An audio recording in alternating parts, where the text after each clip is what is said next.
오늘 함께 보실 하나님의 말씀은 구약 성경 전도서입니다.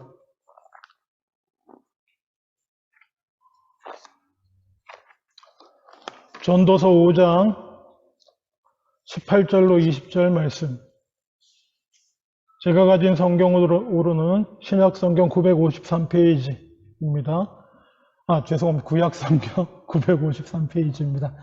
전도서 5장 18절로 20절 말씀. 제가 봉독합니다. 사람이 하나님께서 그에게 주신 바 그 일평생에 먹고 마시며 해 아래에서 하는 모든 수고 중에서 낙을 보는 것이 선하고 아름다움을 내가 보았나니 그것이 그의 몫이로다.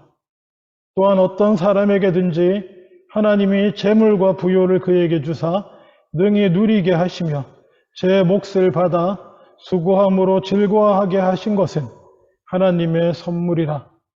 그는 자기의 생명의 날을 깊이 생각하지 아니하리니 이는 하나님이 그의 마음에 기뻐하는 것으로 응답하심이니라. 아멘. 20절 한 절만 다 같이 읽겠습니다. 20절 한 절 시작. 그는 자기의 생명의 날을 깊이 생각하지 아니하리니 이는 하나님이 그의 마음에 기뻐하는 것으로 응답하심이니라. 아멘. 다시 한번 여러분에게 묻겠습니다. 인생은 견뎌야 하는 것입니까? 아니면 인생은 즐겨야 하는 것입니까? 솔직히 우리의 인생을 살아온 인생 아니면 지금 닥친 인생을 천천히 한번 살펴보시면 견뎌야 할 것이 많으십니까? 아니면 즐기고 기뻐할 것이 많습니까? 아마 우리는 다 견뎌야 할 것이 많은 것처럼 느끼고 경험하게 될 것입니다. 그런데 그럼에도 불구하고 하나님이 우리에게 하시는 말씀은 인생은 즐겨야 합니다. 단어가 조금 애매하게 들릴 수 있지만 성경적인 표현을 빌려서 바꾸자면은 기뻐하는 것입니다. 기뻐하고 당연히 즐거워하는 것입니다. 인생 가운데 우리는 데살로니가전서 5장의 말씀을 굳이 인용하지 않더라도 범사에 감사함으로 항상 기뻐하고 특별히 하나님을 기뻐함으로 우리의 힘을 삼아 살아가는 것이 우리 인생이 하나님께서 우리의 인생을 통해서 원하시는 바인 줄로 믿습니다. 인생은 견뎌내야 하는 것이 아니고 인생은 즐겨야 하는 것인 줄로 믿습니다. 그런데 여러분, 살짝 오해를 피하기 위해서 그 과학자들이 하는 얘기로 사람들이 뭐라고 그럴까요? 기쁨을 느낄 때 여러분 오해하면 안 됩니다. 제가 드리는 말씀 오해하면 안 되는데 우리 몸 가운데 어떤 때는 도파민이라고 하는 호르몬이 나오고 어떤 때는 세로토닌이라고 하는 호르몬이 나옵니다. 두 개 다 우리를 기쁘게 하고 행복하게 해주는 호르몬이에요. 두 개가 다 역할이 다릅니다. 도파민 들어보셨나요? 도파민. 도파민은 언제 나오냐면은 여러분 아마 이런 거 전혀 안 해보셨겠지만 도박하시다가 장땡 잡을 때 나오는 겁니다. 복권 당첨되면 나오고요. 또 뭡니까? 저놈 내가 이겨야 되는데 이러다가 막 확 그냥 이겨버렸을 때 어떤 수를 써서든지 뭐 어쨌든지 짓밟고 이겼을 때 나오는 것입니다. 인생은 즐긴다라고 했을 때 여러분 도파민을 생각하시면 안 됩니다. 성경이 말하는 즐거움은 그걸 말하는 게 아니고요. 우리에게는 또 우리가 기쁨을 느낄 때 나오는 것은 또 세로토닌이라고 하는 호르몬이 있습니다. 이것은요 참 놀랍게도 제가 하는 얘기가 아니에요. 심리학자들이 하는 얘기입니다. 감사할 때 나오는 것입니다. 감사할 때.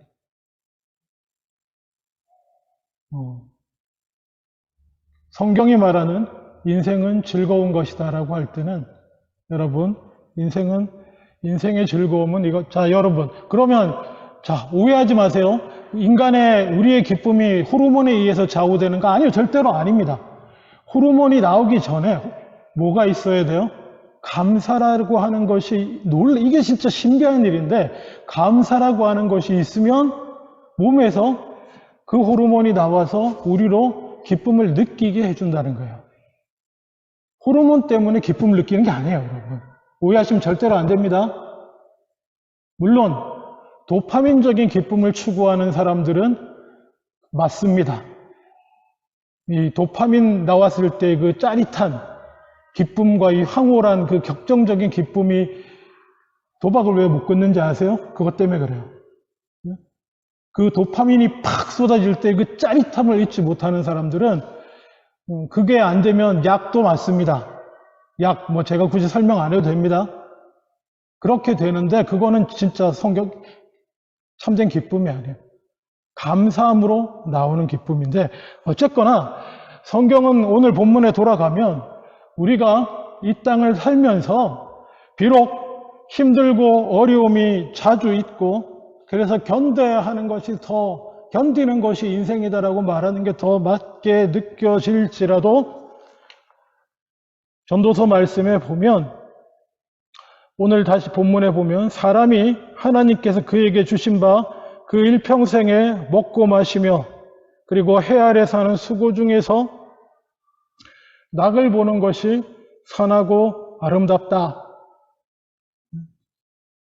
그리고 어떤 사람에게든지 하나님이 재물과 부요를 그에게 주사 누리게 하시고 제 몫을 받아 수고함으로 즐거워하게 하신 것은 하나님의 선물이다. 여기 이곳에 계신 분들은 제가 보니까 적어도 이 말씀에 해당되지 않는 분은 한 분도 없는 줄 믿습니다. 하나님이 수고의 대가를 누리게 하셨고요. 그래서 해 아래서 수고한 것 중에 여러분 저는 부유하지 않은데요. 그런 말씀 하시면 안 됩니다. 적어도 제가 알기에 여기 계신 분은 다 여기에 해당하는 분이에요.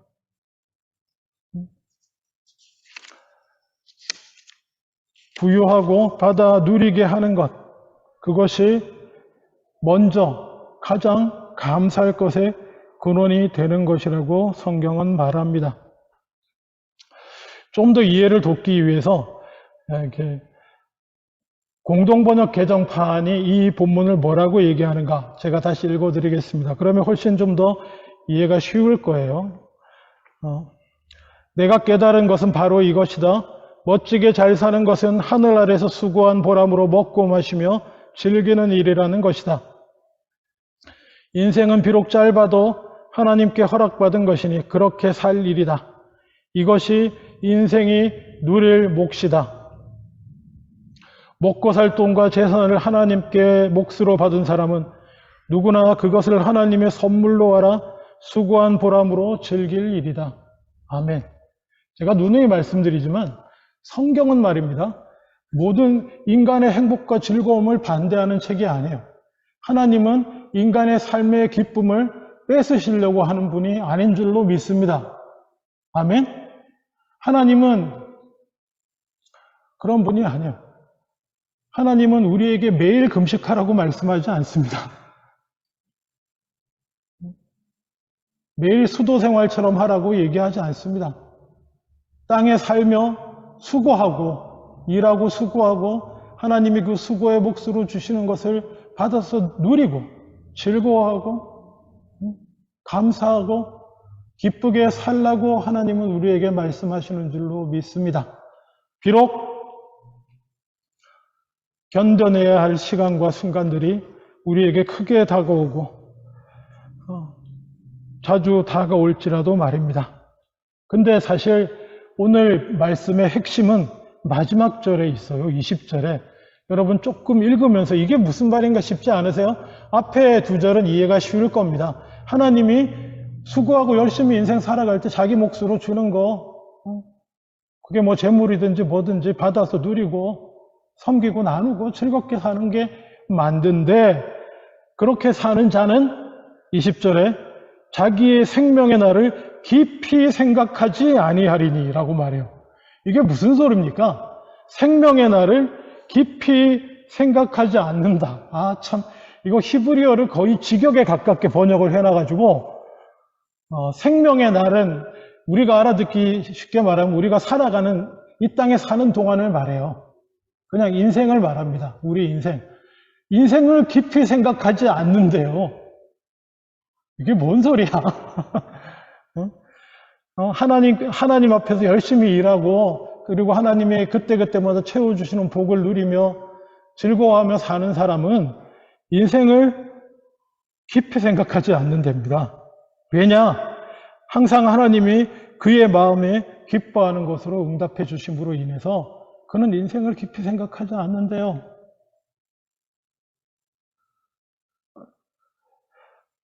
이게 정확한 의역인지는 모르지만 좀 더 알아듣기 쉽게 표현한 번역이, 제가 다시 공동번역 개정판을 읽어드리면 20절을 이렇게 말하고 있습니다. 하나님께서는 사람들이 행복하게 살기만 바라시니 인생을 너무 심각하게 생각하지 말라. 깊이, 자기 생명의 날을 깊이 생각하지 아니한다는 것을 인생을 심각하게 생각하지 않는다로 이렇게 번역하고 있습니다. 어때요, 여러분? 이 번역이 마음에 드시나요? 네? 인생 뭐 별거 있니? 라고 이렇게 허탈하게 말하는 것이 아닙니다. 네? 하나님의 은혜 가운데 하나님과 동행하며 그의 뜻 가운데 살아가는 자는 하나님이 항상 그의 뜻대로 무엇을 구하며 순종하며 사는 자는 항상 그 기뻐하는 것으로 응답하시게 되니까 인생이 그렇게 인생을 부여잡고 삶을 부여잡고 아웅다웅하고 아둥바둥하고 할 필요가 없다는 겁니다. 이 얼마나 놀라운 축복입니까? 혹시 여러분 가운데 이 경제에 이르러 사시는 분들이 있습니까? 인생을 너무 심각하게 생각하지 않고 내 생명의 날을 뭐 그렇게 깊이 거기에 붙잡혀가지고 이 남은 인생 어떻게 살까 뭐 이렇게 하지 않으면서 그렇게 사시는 분 있으세요? 축하드립니다. 하나님의 은혜인 줄 압니다. 근데 말입니다. 우리의 대부분, 제가 아까 이렇게 사시는 분 있어요? 여쭤봤더니 아무도 그렇게 사시는 것 같은 표정으로 저에게 응답해 주시는 분이 아무도 없어서 좀 마음이 안타깝습니다만은 여러분, 알다시피 하나님은 성경을 통해 볼 때 하나님은 우리가 분명히 하나님 안에서 기뻐하고 즐거워하며 행복하게 사시기를 원하시는 게 분명한데 그러지 못하는 경우가 너무 많아요. 우리는. 일단은 뭐가 문제겠습니까? 쉽게 이렇게 말할 수 있죠. 믿음이 부족해서. 그렇게 말할 수도 있습니다.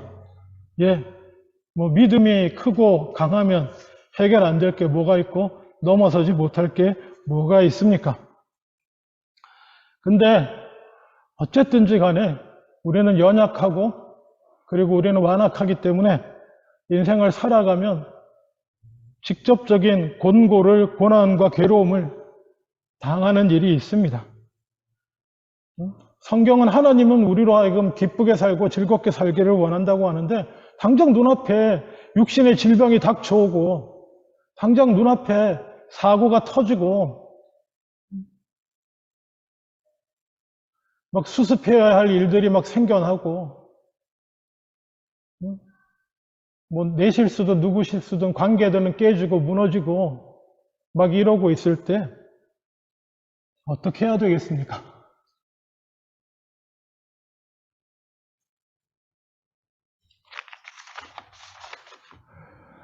자, 야고보서 5장 16절 제가 읽어드릴게요.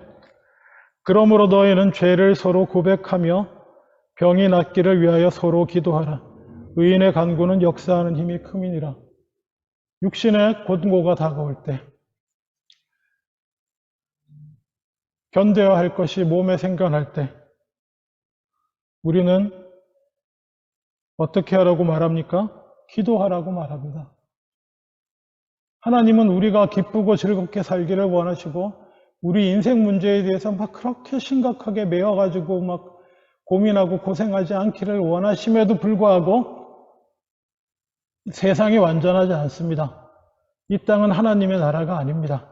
하나님의 나라가 이 땅에 온전히 이루어지지 않고 여전히 세상은 타락의 영향력 아래 있습니다. 그래서 우리는 1차적으로 육신적으로 힘들고 어려운 일을 당하게 될 것을 성경은 이야기하고 있습니다. 그럴 때마다 어떡하라고 말합니까? 너무나 당연한 이야기지만 서로 자신을 살펴 먼저 비록 육신의 질병이라 할지라도 서로 살펴 죄를 고백하고 그리고는 병이 낫기를 위해서 하나님께 기도하라고 말씀하고 있습니다. 의인의 간구는 역사하는 힘이 큽니다. 왜 죄를 고백하라고 하는지 아시겠죠?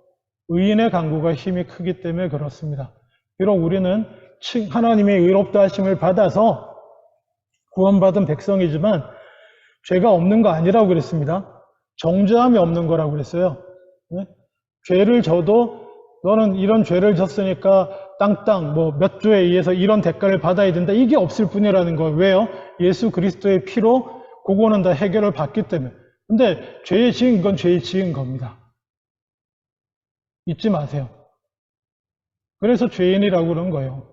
정죄함이 없을 뿐이에요. 지옥에 안 가도 되는 거고 하나님이 우리가 범죄할 때마다 거기에 딱 해당하는 눈에는 눈, 이에는 이로 그냥 확확 대가를 치르게 하지 않으실 뿐이에요. 죄는 죄예요. 그래서 항상 우리를 살피고 정결하게 하고 간구를 하라는 것입니다. 하나님이 더 들으시기 위해서. 다 아시다시피 예레미야 29장 12절에도 너희가 내게 부르짖으며 내게 와서 기도하면 내가 너희들의 기도를 들을 것이다 하고 성경은 말합니다. 자신을 돌아보고 정결히 하고 기도할 때 하나님은 들으십니다.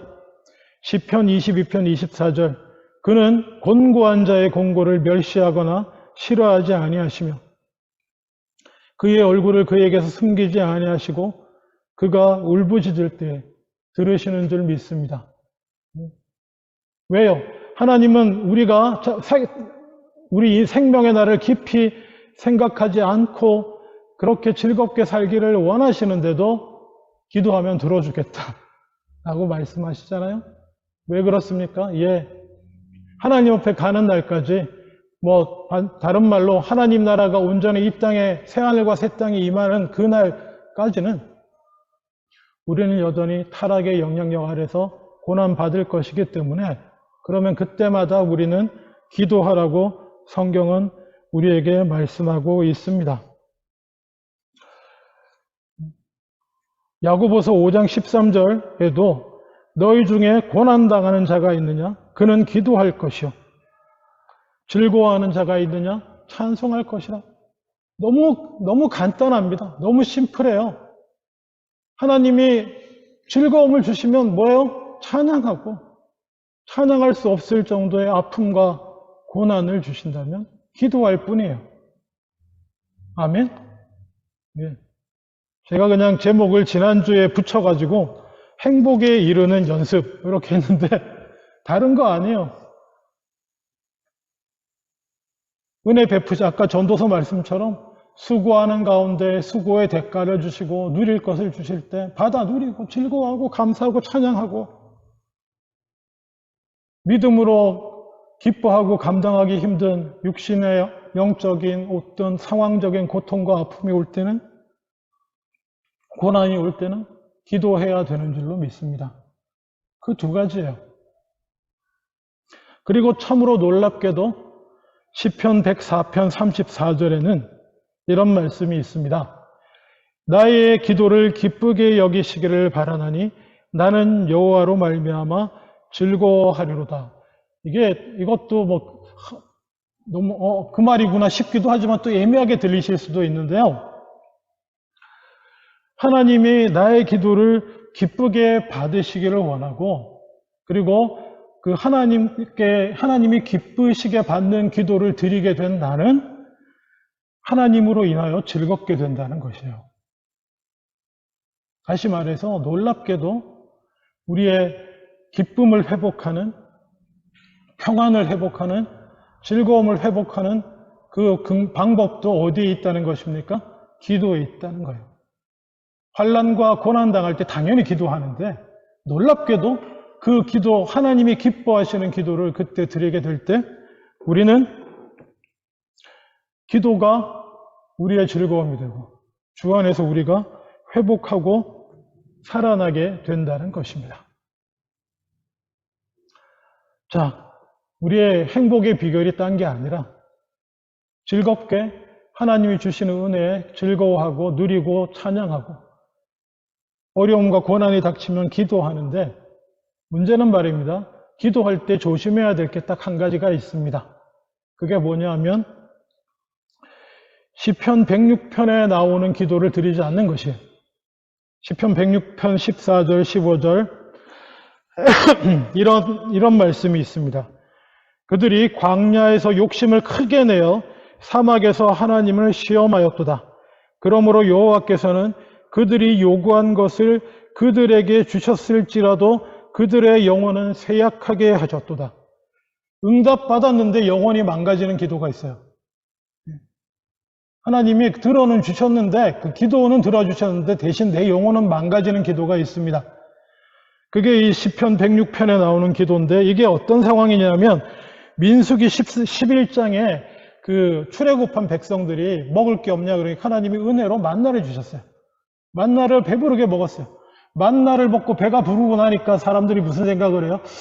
고기도 먹고 싶은데. 이집트에 있을 때는 고기도 먹었는데 배고파 막 광야에서 배고플 때 만나 내렸을 때는 만나를 내려주시니까 기쁘게 먹고는 배가 좀 부르고 나니까 고기 생각이 나는 거예요. 그래가지고 하나님께 막 고기 달라고 왜 고기는 안 주냐고. 이집트에 있을 땐 고기도 먹었는데 하나님 안 믿었을 때 오히려 내 고기도 먹고 살았는데 이렇게 욕심을 내어서 기도하고 간구하는 것은 뭐예요? 뺐다 고기 먹어라.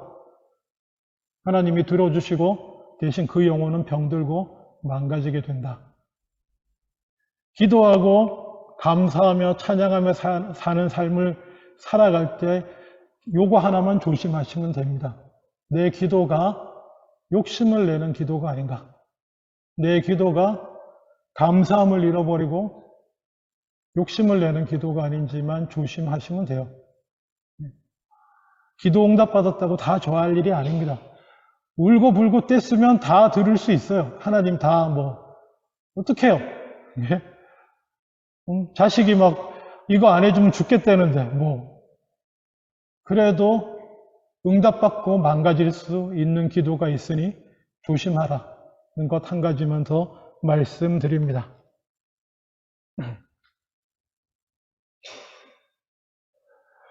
말씀을 맺기를 원합니다.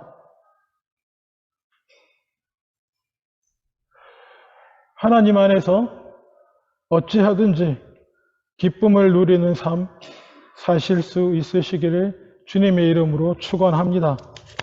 우리 인생이 즐거울 수 있는 모든 기초는요, 하나님을 우리 삶의 기초에 두는 그 믿음으로부터 나오는 것입니다. 제가 참 좋아하는, 그렇지만 장례 예배 때 주로 나누는 말씀인데, 로마서 11장 36절 말씀이에요. 이는 만물이 주에게서 나오고 주로 말미암고 주에게로 돌아감이라. 그에게 영광이 세세에 있을지어다. 아멘. 아까 말입니다. 하나님 안에 사는 사람은 인생을 그렇게, 내 인생을 놓고 막 그렇게 머리 싸매고 고민하지 않는다고 했어요. 왜냐하면 그 믿음의 기초가, 인생의 기초가 하나님께 있는 사람은 이걸 알기 때문에 그래요. 만물이 주에게서 나왔고 주님과 함께 동행하며 살다가 주님께로 돌아가는 거예요.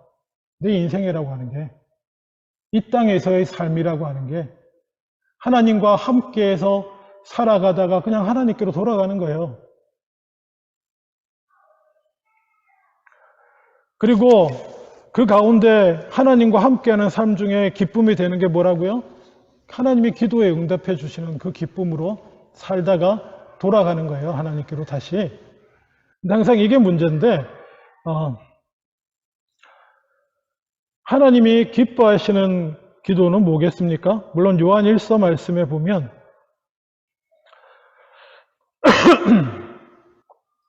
그의 뜻대로 구하는 기도가 하나님이 기뻐 받으시는 기도고, 그렇죠? 하나님이 응답하시는 기도잖아요. 그렇게 하나님의 뜻을 구하고 하나님과 함께 되어서 간구하셔야 될 줄로 믿습니다. 그럴 때 이 땅을 살아가는 동안 하나님으로 인해서 내가 이 땅에 왔잖아요. 그리고 사실은 타락한 가운데 하나님 없이, 하나님이 이 땅에 보내셨지만 하나님과 동행하지 못하는 죄인으로 살 뻔했는데 하나님이 우리를 구원해 주셔서 하나님으로 말미암아 살아갈 수 있게 됐잖아요. 하나님과 동행하며 살아가게 되잖아요.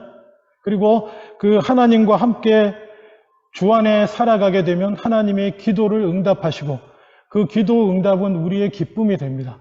기쁨과 행복이 되며 그렇게 살아가면 인생의 삶이라는 게 뭐 그렇게 깊이 생각하는 이 성경 표현을 빌리면 그럴 필요가 없는 것이 되는 거예요. 그리고 살다가 어떻게 해요? 주에게로 다시 돌아갈 뿐이에요. 기억하십시오. 인생에서 우리의 삶을 주관하시는 하나님이 우리에게 원하시는 바는 우리가 즐겁게 살 수 있기를 원하십니다. 다만 아직 이 땅이 하나님의 나라가 아니어서 아직 이 땅이 타락한 죄악의 영향력이 있어서 때때로 육신의 고통을 겪고 환경과 상황 가운데 관계 가운데 힘들고 어려운 일을 겪을 텐데 미리 하나님이 그때마다 어떻게 하라고요? 기도하라고 말씀해 주시는 줄로 믿습니다. 기도하고 그렇게 또 기도 중에 다시 회복하고 감사하고 기뻐하고 즐거워하면서 그렇게 행복하게 주님 앞에 가는 날까지 살아가는 저와 여러분 다 되실 수 있기를 주님의 이름으로 축원합니다. 기도하겠습니다. 아버지 하나님, 우리가 기쁘고 행복하게 살기를 바라시는 주님, 그 주님 뜻대로 살기를 원합니다. 하지만 타락한 세상 가운데서 때때로 고난당할 때 당황하지 않고 주님 앞에 나와 회개하고 의인으로서 주님 앞에 간구하고 기도하게 하여 주시옵소서. 그렇게 기도하고 찬양하며 행복한 인생 살아가는 우리들 다 되게 하여 주시옵소서. 감사드리고 예수님 이름으로 기도합니다. 아멘.